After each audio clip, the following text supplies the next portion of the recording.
Bonsoir, nous sommes ici au parc de Beaulieu à Genève et nous rencontrons donc Anne-Christine qui a également des problèmes avec le CPMI et elle voulait témoigner de ce qui est arrivé à sa fille qui a accouché d'un petit enfant et qui a été enlevée dès la maternité. Elle s'est proposée à prendre la garde et malheureusement ça n'a pas pu être possible. Et elle va nous expliquer ce qui s'est passé et toutes les difficultés qu'entraîne cette situation. Bonsoir Anne-Christine. Oui, bonsoir. Je suis une grand-maman qui n'a pas encore pu voir sa petite fille qui est née en juillet de l'année passée. Je n'ai appris son existence que quelques mois après sa naissance et un petit peu par hasard. Et dès que je l'ai su, en fait, je me suis mobilisée et j'ai proposé mes services comme famille d'accueil. Je l'ai proposé, j'ai d'abord téléphoné au SPMI, et là je n'ai pas eu de réponse. Ensuite, je me suis adressée à une association genevoise qui m'a mise en contact avec une grand-maman qui avait aussi pas le même problème, mais un petit peu similaire et qui m'a orientée vers le SACELP, donc le service qui supervise les lieux de placement. Je suis allée voir ce service, j'ai été reçue par une dame qui m'a, après quelques jours, orientée sur une personne du service médico-pédagogique à laquelle j'ai téléphoné. Et au cours du téléphone, ce monsieur, éducateur, m'a fait entrevoir un entretien. Il avait l'air relativement ouvert. Mais un peu plus tard, il m'a dit que sa hiérarchie ne l'autorisait pas à me recevoir. Donc, au cours de ce téléphone, j'avais vraiment, de manière très ouverte, proposé mon aide, proposé mon accueil de ce bébé, parce que je savais que ma fille étant fragile, donc la maman, elle risquait fort de se voir enlever l'enfant. Donc je l'ai anticipé dès le début. Et donc vous avez voulu éviter que l'enfant soit placé très longtemps dans une famille d'accueil parce qu'il était bébé. Et pouvez nous dire que vous avez eu plusieurs enfants, que vous avez élevé les enfants sans problème? Alors moi, personnellement, j'ai eu 2 filles. Ma première fille est la maman de ce bébé que je n'ai pas encore pu voir. Et ma seconde fille est plus jeune, de 8 ans, mais mes 2 filles sont adultes. J'ai élevé mes enfants, la première c'était un petit peu, disons, un marathon parce que je travaillais à l'université et je l'élevais et c'était pas simple. Et ensuite j'ai rencontré mon mari et j'ai eu un 2e enfant. Et je n'ai jamais été mise en question sur l'éducation ou sur ce que j'avais pu apporter à mes enfants. Les moyens financiers, j'avais l'autonomie, j'avais un poste de fonctionnaire à l'université de Genève. Et donc vous avez voulu élever cet enfant, donc c'est une situation. J'ai voulu garder cet enfant et à cette époque-là, il y avait peut-être pas encore autant de familles monoparentales qu'aujourd'hui. C'était plus difficile d'être accepté parce que c'était le milieu des années 80. Mais bon. Alors, vous avez fait cette demande. Je n'ai jamais été confrontée à une situation comme ce qu'on vit aujourd'hui. Oui. C'est extrêmement choquant pour moi. Donc vous avez fait cette demande et on vous a refusé ou alors on refuse de vous écouter? Alors je dirais qu'on a surtout pratiqué la rétention d'informations. Si vous voulez, on ne m'a pas frontalement refusé la possibilité d'accueillir cet enfant. Par contre, on m'a tenu absolument éloignée de toute information et de toute mise à jour. Et donc je me suis adressée au TPAE. J'ai écrit une lettre début février où je réitérais ma proposition d'accueillir cet enfant parce que je savais qu'il risquait d'être enlevé à la mère, bien qu'on m'ait affirmé qu'elle avait toujours son autorité parentale, ce qui s'est révélé être faux. Donc on vous ment, on vous donne des fausses informations. On m'a donné des informations qui n'étaient pas correctes. J'ai appris ensuite fortuitement que ma fille n'avait l'autorisation d'être avec son bébé que 4 heures par jour, ce qui m'a tout de suite alertée. Donc là, j'ai activé mes démarches et puis plus rien. Et puis le bébé, il était où alors quand il n'était pas avec la maman? Alors ma fille était en foyer parce que juste avant la naissance, elle a décidé de retourner dans un foyer. Peut-être par peur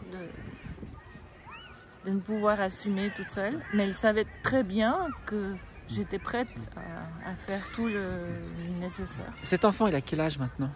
Alors cet enfant, cette petite fille vient d'avoir 10 mois.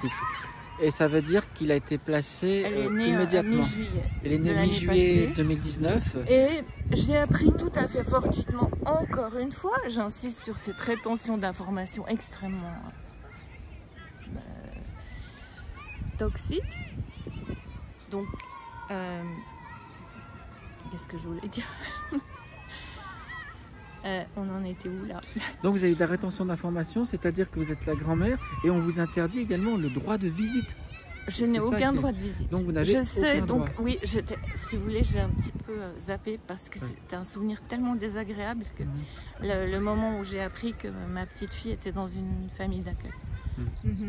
Et je l'ai appris vraiment fortuitement dans des circonstances pénibles. Donc la petite fille, elle est dans une famille d'accueil maintenant depuis... Mais je ne sais pas, parce que là, ça fait déjà quelques mois.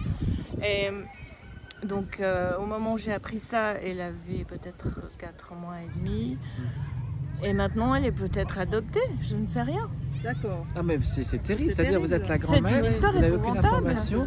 Donc je vous dis pas l'état dans lequel j'étais quand j'ai déjà appris la naissance, que je me suis rendu compte que je ne pourrais pas...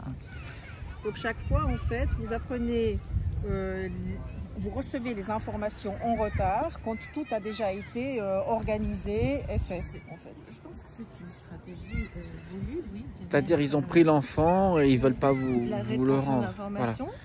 C'est-à-dire pour eux c'est affaire classée. On agit et ensuite on informe et c'est trop tard pour pouvoir réagir. Si, on peut encore réagir, mais on ignore vos réactions. Et comme à chaque fois que vous posez des questions, ils vous répondent pas, ils vous mènent en bateau. Alors, moi, si vous voulez, j'ai compris voilà, quelle était la stratégie. Si vous voulez, les informations que j'ai obtenues, c'est un petit peu par chance, par hasard. Je me suis rendue au SACEL, là j'ai été reçue par une dame. Elle ne pouvait pas, disons, refuser de me recevoir. Elle m'a juste mise en contact avec la personne qui s'occupait du dossier. Cette personne, objectivement, a refusé d'aller plus loin. Donc vous avez affaire à des barrages. Des barrages, c'est vraiment des réponses administratives. C'est quand même la vie d'un enfant, vous êtes la grand-mère. Et à chaque fois que vous allez voir, vous avez des blocages administratifs. C'est toute une machine qui vous empêche en fait d'exercer votre droit naturel. Enfin, je ne parlerai même pas de... Donc je parlerai plutôt de droit de l'enfant lui-même. Donc l'enfant, ce n'est pas moi que je vais mettre en avant. Même si c'est encore un bébé, il n'a pas le droit de voir sa mère, il n'a pas le droit de voir sa grand-mère. Pour moi, on le prive d'amour maternel d'abord, on le prive d'amour de sa famille et on le place dans un milieu où peut-être il va subir des atteintes à son intégrité. Et quelles sont vos relations avec votre fille suite à ça? Est-ce que vous avez gardé des contacts ou... Alors comme je l'ai expliqué tout à l'heure en entretien, donc ma fille aînée a rompu un peu les contacts avec sa famille maternelle suite à une aliénation parentale pratiquée de manière vraiment intensive par le père de ma fille aînée. Vous pouvez expliquer exactement ce que ça signifie aliénation mentale? L'aliénation parentale, c'est donc la stratégie utilisée par un parent pour couper l'enfant de son autre parent. Ça peut être la mère, ça peut être le père. Donc, est-ce que le père souhaite prendre l'autorité? Il souhaiterait récupérer l'enfant ou... Non, mais l'enfant, donc ma fille, est adulte et... J'avais l'autorité parentale, je l'ai eue jusqu'à la majorité, on ne me l'a pas retirée. Donc si vous voulez, là c'est un peu hors norme. Ça a été, comment dire, anticipé ou prémédité. D'accord. C'est-à-dire qu'on ne vous reconnaît pas le droit envers votre fille d'avoir une relation. Bon, ceci est du ressort de ma fille, bien entendu. Mais ma fille est fragile. Elle a développé une bipolarité. D'accord, donc il faut comprendre que votre fille, on lui a... Donc elle est manipulable aussi. Voilà, on lui a... Elle est influençable, elle l'était déjà peut-être avant d'être malade, quoiqu'elle soit intelligente. Donc moi j'ai beaucoup de mal à rétablir cette relation qui était pourtant très forte. Mais on sait que cette aliénation peut causer des dégâts irréversibles, surtout sur les jeunes enfants, mais également sur des enfants plus grands. Donc ce que vous reprochez, c'est le manque d'écoute, l'impossibilité de dialoguer avec les services sociaux, qui pour eux n'ont qu'une seule réponse, c'est il y a un problème, on enlève l'enfant, on le place. Et donc il n'a plus de relation avec sa mère, mais il n'a plus de relation du tout avec le reste de la famille. Oui, là je dirais ça, qu'on a... Oui, on n'a pas pris en considération mon offre, ma position, ce que je pouvais donner à cet enfant, y compris à sa mère. Avec un espoir, parce qu'il est bébé, on peut se dire peut-être votre fille, elle a un problème actuellement, mais ça va peut-être se résoudre parce qu'elle est jeune. Mon but. Donc c'est ça mon but. Si ma fille, dans 1, 2, 3 ans, votre fille elle va mieux, elle pourrait récupérer l'enfant. Alors que là, si on cette émission, je voudrais lui dire que justement, je ne fais pas ça pour moi, que tout ce que j'ai tenté, c'est pour elle. Tout à fait, parce qu'elle sera forcément... Elle est la mère, elle reste la mère. Absolument. Et puis la petite fille, si elle peut rester dans la famille, ça reste quand même toujours préférable, voilà, la meilleure solution. Moi, ce que je trouve toujours très... L'enfant peut être extrêmement perturbé par ce genre de pratique, et surtout dans un très jeune âge, parce qu'on dit que tout se joue dans les premières années. Absolument. Déjà la première année, et ensuite jusqu'à 6 ans. Oui, c'est là que l'enfant se programme pour les années à venir, c'est vrai, parce qu'on est, on peut dire qu'on est encore, c'est comme un ordinateur au départ, c'est un petit peu bête maintenant l'image que je vais donner, mais l'ordinateur au départ n'a que les fonctions où on va pouvoir lui enregistrer des choses à l'intérieur. C'est la même chose pour l'enfant aussi quand il est tout petit. Moi je ne comprends pas. Genève, c'est la capitale des droits de l'enfant, c'est la capitale de la psychologie, des spécialistes, de la psyché. Comment est-ce possible qu'on ignore à ce point toutes ces acquisitions qui font partie du patrimoine genevois? Donc il y a un vrai déni du droit familial, c'est ça que vous reprochez. Donc, alors il y a encore une autre chose par rapport au droit justement, c'est qu'effectivement les grands-parents, les tantes, les oncles n'ont pas de reconnaissance réelle attribuée auprès d'un neveu ou d'un petit enfant. Mais ma situation familiale, par exemple, me permettrait parfaitement d'accueillir cet enfant. Je suis mariée et mon mari m'a exprimé son accord. Tout à fait.